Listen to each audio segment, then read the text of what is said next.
So ఇవన్నీ కార్యక్రమాలు ఈ రోడ్లు కానీ మెట్రో కానీ అదేవిధంగా మనము హై స్పీడ్ రైళ్ల గురించి వినడం, బుల్లెట్ ట్రైన్ల గురించి వినడం, జపాన్లో జనాలు బుల్లెట్ ట్రైన్లలో తిరుగుతారని మనం విన్నాం. మన దేశంలో నరేంద్ర మోడీ గారు గుజరాత్లో పెట్టుకురు, ఆ తర్వాత పూణే ముంబై ఏదో వేసుకుంటారని దూరంగా విన్నాం.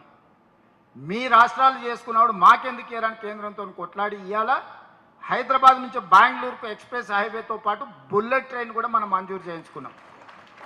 హైదరాబాద్ నుంచి చెన్నై వయా అమరావతి ఎక్స్ప్రెస్ హైవేతో పాటు బుల్లెట్ ట్రైన్ కూడా ఈరోజు మనం మంజూరు చేయించుకున్నాం.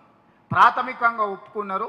వాటిని పేపర్ మీద కావాలని రేపు నరేంద్ర మోడీ గారిని కలిసి నువ్వు ఇస్తావా సస్తావా అని ఇలా మనం అడగనికి పోతున్నాం. ఎందుకంటే నువ్వు గుజరాత్కు తీసుకెళ్తున్నావు, నువ్వు గుజరాత్ ముఖ్యమంత్రి కాదు, ఈ దేశానికి ప్రధానమంత్రి. గుజరాత్కి ఏమేమి ఇచ్చినావో తెలంగాణ కూడా అవన్నీ ఇవ్వాల్సిందే. ఇవ్వకపోతే ఖచ్చితంగా ఈ రాష్ట్రంలో బీజేపీని మొత్తం నేలమాటం చేస్తావు. ఈ రాష్ట్రంలో బీజేపీ ఉండనే ఉండదు.